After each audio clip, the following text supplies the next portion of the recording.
Hi friends. आज एक और स्टॉक का एनालिसिस करने जा रहे हैं। बेसिकली इसको मैं कहूँगा कि ये एक स्टॉक नहीं है, साथ ही साथ एक बैंक भी है। एचडीएफसी बैंक नाम है इसका। एचडीएफसी जो है वो प्राइवेट सेक्टर की बैंक है और अपने देश में प्राइवेट सेक्टर की सबसे बड़ी बैंक है। और मैं कह सकता हूँ कि लोगों का काफ़ी भरोसा है इस बैंक पर और काफ़ी अच्छी बैंक है प्राइवेट सेक्टर में। मैंने एक जिसको कहते हैं ना कि एक stable kind of A bank है। इसका मार्केट कैप करीब करीब 14,70,000 करोड़ का है। तो आप समझ ही सकते हैं कि क्या साइज़ हो रहा है। ह्यूमंगस साइज़ की बैंक है, एक बड़ी सी। तो ये उस तरीके के स्टॉक्स होते हैं जिनको मैं कहता हूँ सेफ स्टॉक। अगर आपके पास पैसा है और आपको डर नहीं है कि क्या करें, कैसे करें, और आप अपने पैसे को कहीं पार्क कर देना चाहते हैं, तो ऐसे स्टॉक्स को लेके रख देते हैं।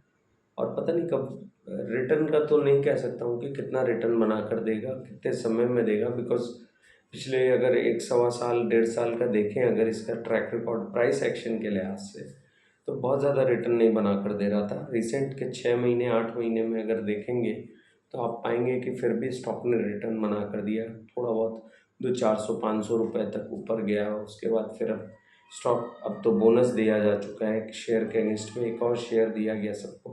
तो बेसिकली स्टॉक्स बोनस मिल चुका है, तो इसलिए प्राइस भी नीचे आ गई है। और साथ ही साथ उन्होंने डिविडेंड भी अनाउंस किया है 5 रुपये पर शेयर के हिसाब से। तो उस लिहाज से देखें तो एचडीएफसी बैंक अच्छी है, बढ़िया है, डूबेगी नहीं, आपका पैसा सेफ रहेगा। कितना रिटर्न बना कर देगी, ये एक सवाल है जो ज़रूर पूछना चाहिए ऐसी बैंक में इन्वेस्ट करने से पहले। इसीलिए ये बोनस वाला जो भी इवेंट हुआ, यूजुअली बोनस और इस तरीके की इवेंट्स नहीं करती है ये बैंक। इसने ये इवेंट इसलिए किया। और सिर्फ यही नहीं, मैं आपको ऐसे कई सारे एग्जांपल्स इस समय रन डाउन कर सकता हूँ जिनको आप देखेंगे तो आप पाएंगे इन स्टॉक्स में इस समय स्प्लिट या बोनस काइंड ऑफ सिचुएशन बनी।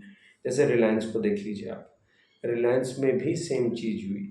बिकॉज क्योंकि शेयर जो है वो ऊपर की तरफ नहीं चल रहा था, एचडीएफसी बैंक उसका शेयर ऊपर की तरफ नहीं चल रहा था, तो इन सब में जो है बोनस या स्प्लिट करके वैल्यूएशन को रीसेट किया गया है। वैल्यूएशन को उस रेंज में लाकर खड़ा कर दिया गया है। बेसिकली बात यह है कि अगर एचडीएफसी का इस समय कोई शेयर लेने जाए, अगर मान लीजिए बोनस नहीं हुआ होता, तो ये शेयर करीब करीब 1800-1900 रुपये का था। तो कोई भी लेने से पहले 2 बार सोचेगा, अरे 1800-1900 रुपये का शेयर क्या करूँगा मैं लेके, और पता नहीं कितना बढ़ेगा नहीं बढ़ेगा, चल तो रहा नहीं है, पता नहीं क्या है, इतना महंगा शेयर कौन लेता है। तो हम जो आम रिटेलर्स हैं उनके सोचने का तरीका ये होता है, हमको सस्ता शेयर ज़्यादा पसंद आता है।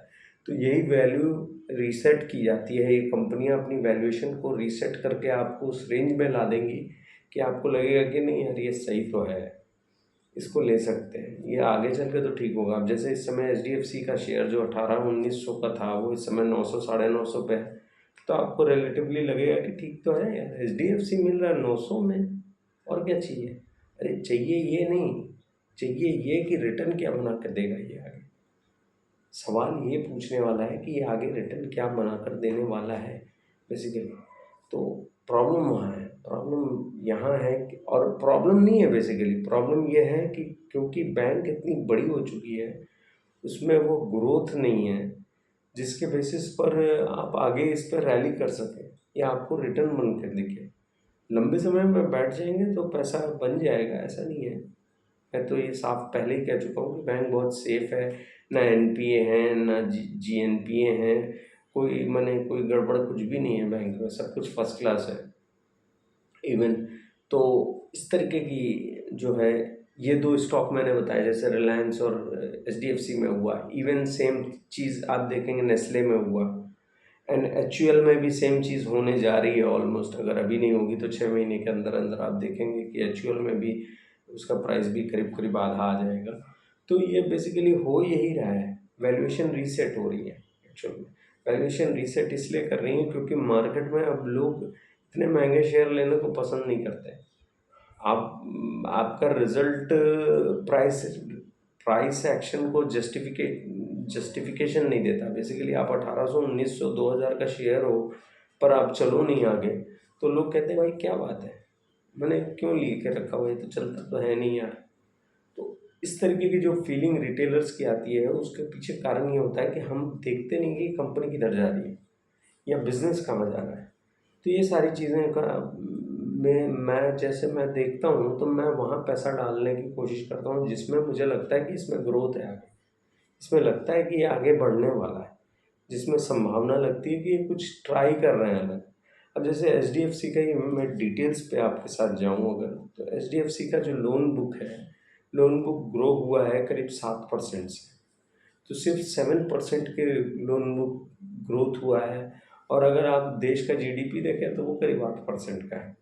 तो मैं कहता हूँ कि 8 और इन्फ्लेशन को अगर 3-4% पकड़ ले तो 12% का तो देश का नॉमिनल जीडीपी है। अगर कम से कम 12% पे नहीं ग्रो करे एच डी एफ सी, तो कैसे, मैंने मैंने इवन आपका खर्चा भी नहीं बराबर हो रहा है। आप नेट इंटरेस्ट मार्जिन पे मैंने अगर नेट नेट लेवल पे भी देखें, नॉट नेट इंटरेस्ट मार्जिन, वो तो एक अलग डेटा है, वो मैं दूंगा। लेकिन अगर नेट नेट लेवल पे भी देखें तो आप कहीं पे भी सरप्लस पे जाके नहीं खड़े हो रहे हैं। अभी जो बैंक जिस तरीके की परफॉर्मेंस दे रही है, बाकी इसमें बैंक का भी दोष नहीं है, बैंक काफ़ी बड़ी हो चुकी है। तो ये सारी चीज़ें हैं। लेकिन प्रॉब्लम ये है कि ये जहाँ लोन देते हैं, जिन सेक्टर्स में लोन देते हैं उनमें यील्ड नहीं अच्छा होता है। तो खैर ये बहुत सारे टर्म्स हैं जो मैं लेकर आ रहा हूँ, लेकिन ठीक है, मैं अभी पहले डिटेल्स पे जाता हूँ। थोड़ा सा आसान ही होगी हर चीज़ को समझाने में, क्योंकि होगा क्या, कई सारी चीज़ें एक साथ आपस में मिल जा रही हैं। तो बेसिकली 7% का लोन बुक ग्रोथ था, पिछले साल करीब 8% का है। मैनेजमेंट का व्यू ये है कि इस साल वो एक्सपेक्ट कर रहे हैं कि ऐसा ही लोन बुक का ग्रोथ रहेगा, इससे ज़्यादा वो नहीं करेंगे। वो एक्सपेक्ट करके चल रहे हैं कि इसी रेंज में, सिंगल डिजिट रेंज में रहेगा। जो कुछ भी बेहतर होगा वो फिनेंशियल ईयर 27 में होगा। तो बेसिकली कंपनी ने तो, बैंक ने तो अपनी तरफ से, मैनेजमेंट ये बता रही है कि भाई हम जो कुछ करेंगे अब अगले साल करेंगे, पहली चीज़। अब ये मेरा व्यू है। ब्रांच का एक्सपेंशन जो है वो 7 से 8% के बेसिस पे हुआ। कस्टमर एडिशन जो हो रहा है वो 3 से 4% के बेसिस पे हो रहा है। आप देखें सारे फिगर्स जो हैं वो सिंगल डिजिट में चल रहे हैं, पहली चीज़ ये है। अच्छा, एच डी एफ सी के साथ जो लोन बुक और ये मार्केट कैप इतना ह्यूज हो गया, उसका कारण ये है कि करीब करीब 1.5-2 साल पहले इनका जो है मर्जर हुआ H D F C limited के साथ। H D F C limited क्या थी, वो बेसिकली एक माने housing development financial corporation type एक था, जिसको इन्होंने मर्ज कर दिया बेसिकली अपने लोन बुक के साथ। तो हुआ क्या कि उसमें क्या करते थे, ये लो यील्ड के लोन देते थे। यील्ड क्या हुआ, यील्ड हुआ वो परसेंटेज, वो इंटरेस्ट जो जो आपका यील्ड को, अगर ऐसे आप देखें, मान लीजिए, जैसे मैं कहता हूँ, इसको सरल भाषा में आपको समझाने की कोशिश करूँगा। मान लीजिए एक पेन है, अगर इस पेन की बनाने की कॉस्टिंग 5 रुपये आ रही है और इस पेन को आप अगर 10 रुपये में बेच रहे हैं, तो जो ये 5 रुपये की कॉस्ट हुई और 10 रुपये इसकी सेलिंग प्राइस हुई, तो ये जो बीच का 5 रुपये है, ये आपका बेसिकली हो रहा है ग्रॉस मार्जिन। मैंने आपको नेट नेट मार्जिन ये 5 रुपये बन रहा है। इसके बाद आपको इसमें से अपने कॉस्ट को, जो भी है, मैंने बेसिकली अगर कॉस्ट को निकाल दें तो नेट प्रॉफिट जो है वो 5 रुपये हो रहा है बेसिकली। तो बैंकों में ये चीज़ ऐसे होती है कि ये जो मैंने 5, और इसी फिगर को मैं लेकर चल रहा हूँ आगे, कि मान लीजिए अगर उनको कहीं से ब्याज में 10% मिलने वाला है, और ये 5% उनका क्या है, 5% वो कॉस्ट है जो इन्होंने पैसा कहीं से उठाया हुआ है। 5 रुपये पे इन्होंने पैसा उठाया 5% पे, और 10% पे लोन दे रहे हैं। तो ये जो बीच का 5% है, दैट इज देयर यील्ड। तो H D F C limited का जो यील्ड था वो कम था, और H D F C bank का जो यील्ड था वो ज़्यादा था। तो लेकिन दोनों जब मिल गए तो उसकी वजह से हुआ क्या कि इनका जो लोन बुक का यील्ड है वो कम हो गया पहले से। तो मार्केट कैप तो बहुत बड़ी हो गई, मैंने बताया ही जैसे कि इतनी बड़ी मार्केट कैप हो गई, लेकिन उससे हुआ क्या, इनका यील्ड कम हो गया। और नेट इंटरेस्ट मार्जिन जो कि H D F C bank का पहले था, पहले के ज़माने में एक टाइम था जब एच डी एफ सी 20% से ग्रो करता था, तो इनका नेट इंटरेस्ट मार्जिन एक समय पे 4.2 पे था, और ये मर्जर हो जाने के बाद 3.3 पे आ गया है इनका नेट इंटरेस्ट मार्जिन बेसिकली। तो इससे ये पता चलता है कि जो बैंक है उसका इंटरेस्ट का जो माने प्रॉफिट वो कमा रहे हैं बेसिकली। लोन लिया इन्होंने, कहीं से पैसा लिया, उस पर इन्होंने एक इंटरेस्ट दिया, इन्होंने जिसको पैसा उठाकर ये दिया वहाँ से जो इंटरेस्ट मिला, उस दोनों इंटरेस्ट के बीच के गैप को नेट इंटरेस्ट मार्जिन कहते हैं बेसिकली। तो जहाँ से पैसा हमने उठाया और हमने जो पैसा उठाने का इंटरेस्ट दिया, जहाँ हमने उस पैसे को फिर लेकर कहीं लोन दे दिया, तो वहाँ से जो इंटरेस्ट मिला, इन दोनों के बीच का ये जो इंटरेस्ट देना और इंटरेस्ट मिलना, इसके बीच का जो गैप है ये नेट इंटरेस्ट मार्जिन है बेसिकली। तो दैट वाज 4.2 एंड अब घटकर 3.3 आ गया है। जब भी नेट और इंटरेस्ट मार्जिन या स्प्रेड घटे किसी भी बैंक का, या यील्ड घटे, spread and yield and net interest margin are the more likely same kind of term जो बैंक्स अपने बातचीत में यूज़ करती हैं। तो इससे ये पता चलता है कि जब इस पे प्रेशर बने तो आप ये समझिए कि बैंक जो है वो अब डाउन ट्रेंड की तरफ चल रही है, बैंक अच्छा नहीं कर रही है, बेसिकली नीचे जा रही है। तो बैंक के लिए सबसे बड़ा पॉजिटिव क्या है? बैंक के लिए पॉजिटिव ये है कि ईयर ऑन ईयर इनका जो डिपॉजिट है, माने डिपॉजिट रेशियो जो है वो 16% की रफ्तार से ग्रो किया।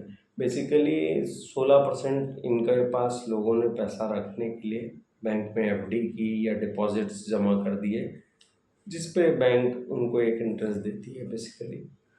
तो ये एक बहुत ही नेचुरल से चीज़ है, और आप जानते ही हैं एचडीएफसी पे सब भरोसा करते हैं, तो ये बहुत ही नेचुरल से है। लेकिन कासा रेशियो अगर आप देखें, कासा रेशियो क्या होता है? करंट अकाउंट और सेविंग्स अकाउंट रेशियो।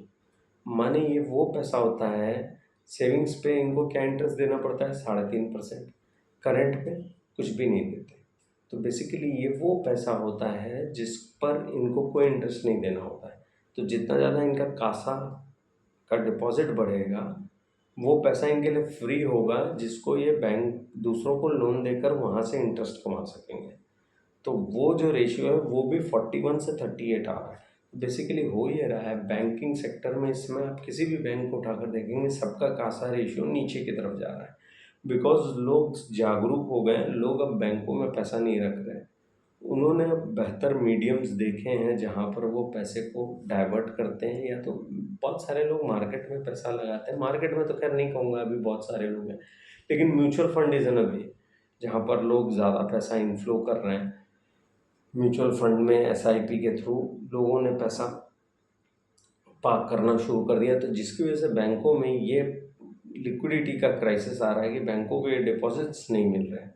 ये एक देखने वाली चीज़ है जो कि मैं नोटिस करता हूँ। तो एवरेज डिपॉजिट रेशियो जो है करीब करीब 16% से बढ़ा है, और इनका जो बुक है वो बेसिकली फ्लोटिंग पे है। फ्लोटिंग क्या होता है? फ्लोटिंग ये होता है कि जब आपका बैंक का जो भी लोन का रेट है, बेसिकली फ्लोटिंग बुक है कि आपका जो रेपो रेट जिस समय जो चलता है उसके हिसाब से आपका, अगर रेपो रेट बढ़ा तो आपका लोन का इंटरेस्ट बढ़ जाएगा। तो फ्लोटिंग बुक है इनकी 70%।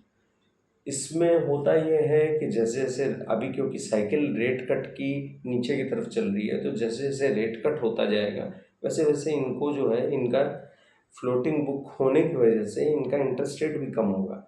लेकिन होता क्या है, बैंक ने जो कि बताया भी कि बेसिकली जो रेट कट फेब्रवरी और मार्च में हुए थे उधर दो 25-25 बेसिस पॉइंट के, वो तो इन्होंने पास ऑन कर दिया, लेकिन इन्होंने बताया कि जून महीने में जो रेट कट हुआ है फर्दर, वो अभी पास ऑन नहीं हुआ है, वो अगले 1 से 3 महीने में होगा। वो पास ऑन बेसिकली कैसे होता है? आपके जो एफडीज़ पे इंटरेस्ट दिया जाता है उस इंटरेस्ट को वो कम करेंगे और वो सेल्फ एडजस्टेड हो जाएंगे उनके बुक्स में। बेसिकली उस तरीके से वो पास ऑन करते हैं। माने जिनका एफडी चल रहा होगा और जो मैच्योर होगा आगे आने वाले समय में, तो उनको अल्टीमेटली ये बता दिया जाएगा सिस्टम से कि भाई देखिए अब आपका ये इंटरेस्ट रेट था, आपका इंटरेस्ट रेट ही कम हो गया। तो जब वो उनका इंटरेस्ट का रेट कम होगा, और उसी हिसाब से फिर बैंक जो है जो भी कस्टमर जिनका लोन चल रहा होता है उनको उस हिसाब से पास ऑन करती है। तो बैंक काम ऐसे करती है बेसिकली। तो इसमें रेपो लिंक्ड इनके जो लोन है वो 60 to 70% के रेपो लिंक्ड लोन है। तो मैंने इससे ये पता चलता है रेपो रेट के हिसाब से चल रहा है। तो रेपो रेट अगर रेट ऑफ इंटरेस्ट नीचे जाता रहेगा तो बैंक के लिए कंटिन्यूअसली जो है उनको रेट कट मैंने पास ऑन करते जाना होगा अपने कस्टमर्स को जिनको भी वो लोन दे रहे हैं, क्योंकि फ्लोटिंग साइड है और ज़्यादातर लोग फ्लोटिंग ही लेते हैं बेसिकली। तो अब ख़ास बात ये है, बैंक ये जो कह रही है, बैंक का एक क्रेडिट डिपॉजिट रेशियो है वो काफ़ी बढ़ गया है 110। बैंक का रीजनिंग ये है कि हम ज़्यादा तेज़ी से लोन बुक को ग्रो इसलिए नहीं कर पा रहे हैं कि हमारा क्रेडिट डिपॉजिट रेशियो जो है वो बहुत हाई चला गया है, वो करीब करीब 110% पे है इस समय। उसको हमको वापस 90-95 में लाना है और आगे आने वाले समय में इसको 85 से 90 के रेशियो में ले आना है। अब ये बेसिकली एक टर्म है, इसको आप ऐसे समझें कि ये कोशिश ये कर रहे हैं कि इसमें हो ये रहा है, ये बताता है कि ये जो क्रेडिट दे रहे हैं इस पे मैंने इनको चार्ज ज़्यादा हो रहा है, बेसिकली इनको ज़्यादा खर्चा करना पड़ रहा है। 110 को मैंने 100 रुपये की चीज़ पे 110 खर्चा करना पड़ रहा है। इस रेशियो को समझे आप। मैंने कोई चीज़ पे मैंने जहाँ जिसकी वैल्यू 1 रुपये है उस पे इनको 1 रुपये 10 पैसे देना पड़ रहा है, ऐसे सरल भाषा में समझे। तो इसको ये नीचे लाना चाहते हैं, कह रहे हैं उसको हम 9.5 लाना चाह रहे हैं, आगे चल के इसको हम 8.5 या 9 के आसपास ले आना पड़ रहा है। ये एक मैंने परसेंटेज वाइज आपको एग्जांपल दिया है, एग्जैक्टली इसका मतलब ये नहीं हुआ। बेसिकली क्रेडिट डिपॉजिट रेशियो ये बताता है कि आपने जो क्रेडिट लिया और डिपॉजिट आपके पास जो आ रहा है उसके बीच का गैप जो है वो जितना भी आपके कंट्रोल पोर्शन में रहेगा, 100 के नीचे जितना रहेगा, बल्कि ये चाहते हैं कि उसको 90 से भी नीचे लेकर जाएं, जो कि HDFC हमेशा से मेंटेन करता है, तो उस लेवल को टच करना चाहते हैं। तो ये तो हुई एक सिस्टमेटिक चीज़। अब इसको ये वहाँ ले जाने की कोशिश कर रहे हैं। अब इनका नेट क्रेडिट कॉस्ट का जो रेशियो है वो बढ़ गया करीब 29 से 41 बेसिस पॉइंट्स है।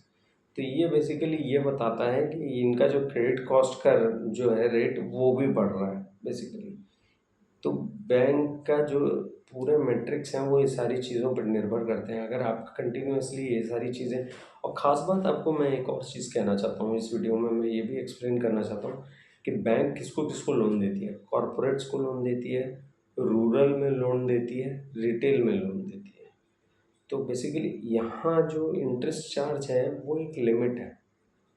माइक्रो फाइनेंस में इंटरेस्ट जो मिलता है वो ज़्यादा मिलता है, गोल्ड लोन में इंटरेस्ट रेट ज़्यादा मिलता है। तो बेसिकली ये सारा जो पोर्शन है वो अब ये दे चुके हैं HDFC फाइनेंशियल सर्विसेज जो है, वो शायद इस पार्ट पे कुछ करे। HDFC बैंक जो है वो अब अपने आप को उन्होंने रूरल, MSME और कॉरपोरेट्स को लोन देने के लिए, और जो बढ़िया कॉरपोरेट्स होते हैं उनको ये लोन देते हैं। तो आप जानते ही हैं जिनकी क्रेडिट रेटिंग अच्छी होती है उनको आप ज़्यादा हाई इंटरेस्ट चार्ज नहीं कर सकते, बिकॉज वो इस बात को दिखाता है कि वो बहुत अच्छे क्लाइंट्स हैं। तो बैंक बेसिकली, अगर बैंक चाहती है कि नेट इंटरेस्ट मार्जिन को अपना बेहतर करे तो उसके दो ही रास्ते बचते हैं इसमें इनके पास। या तो ये अपने बुक्स में कुछ ऐसा करें जिससे कि इनका ये स्प्रेड या यील्ड या फिर नेट इंटरेस्ट मार्जिन बढ़े, और या फिर तेज़ी से लोन बुक ग्रो करें। तब तो कोई एक संभावना बनती है कि स्टॉक का मूवमेंट आगे आएगा। और भी कुछ चीज़ें मैं जो कहना चाहूँगा, आप इसको नोटिस करें। किसी भी बैंक को अगर आप इन्वेस्ट करके रखे हुए हैं तो उसमें आपको दो चीज़ें देखने वाली हैं, जैसे EPS है।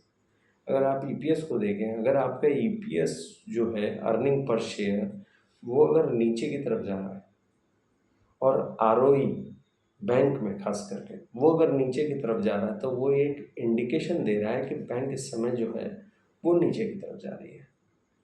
क्योंकि बेसिकली ये दोनों ही चीज़ें ये बता रही हैं कि बैंक जो है वो नीचे की तरफ, ढलान की तरफ जा रहा है। जैसे ही ये ऊपर जाना शुरू करेंगे तो आप देखेंगे कि ये सारे फिगर्स बेहतर होना शुरू हो जाएंगे, और वो पहले बेहतर होंगे फिर वहाँ जाकर रिफ्लेक्ट होंगे। ROE और EPS में उसका रिफ्लेक्शन बाद में दिखेगा आपको। यहाँ लोन बुक की ग्रोथ, नेट इंटरेस्ट मार्जिन का बढ़ना, ये सारे चीज़ें फैक्टर इन होना शुरू होंगे, डिपॉजिट रेट्स बढ़ने शुरू होंगे, आपका कासा रेशियो बेहतर होता जाएगा। तो ये बेसिकली एक साइकिल है बैंकिंग का।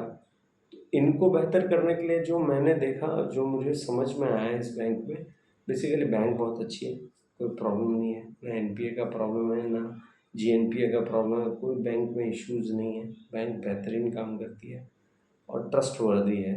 लेकिन एज एन स्टॉक अगर आप मुझे पूछें तो मैं कहता हूँ कि प्रॉब्लम वही है कि ग्रोथ नहीं है। ग्रोथ नहीं आएगी तो आप इस नेट इंटरेस्ट मार्जिन को वापस 4.2 पे नहीं ले जा पाएंगे। तो ये था एचडीएफसी बैंक के बारे में मेरा एक थॉट प्रोसेस। एक अच्छा स्टॉक है, बट अगर कोई मुझसे पूछे कि क्या इसे लेना चाहिए, क्या इसमें इन्वेस्ट करना चाहिए, तो मैं कहूँगा कि आपको अगर ये लग रहा है कि मैं लंबे समय तक बैठ सकता हूँ तो ज़रूर इन्वेस्ट करके बैठ जाएं, देखें क्या होता है। क्योंकि बहुत ही मुश्किल है ये बता पाना कि ये कहाँ जाएगा, क्योंकि जब मैनेजमेंट खुद सामने से चलकर कह रहा है कि हम इस साल कुछ नहीं करने वाले, हम जो करेंगे अगले साल करेंगे, तो आप समझ ही सकते हैं कि वो भी आराम से बैठे हैं। तो अगर आपके पास इतना टाइम है और आपको अगर अपने कैपिटल पे वर्थ नहीं चाहिए तो आप इसमें लेकर बैठ सकते हैं। ये था एक मेरी पर्सनल राय, कोई बाई सेल रिकमेंडेशन नहीं है स्टॉक का। आप अपना एनालिसिस खुद करें, कोई ड्यू डिलिजेंस करें, कोई बाई सेल की रिकमेंडेशन मैं नहीं कर रहा हूँ, लेकिन मैंने एक व्यू दिया आपको कि मैं कैसी चीज़ों को देखता हूँ। आपका कोई सवाल हो इस स्टॉक से रिलेटेड तो ज़रूर पूछें, मैं उसका जवाब दूंगा। Thank you so much.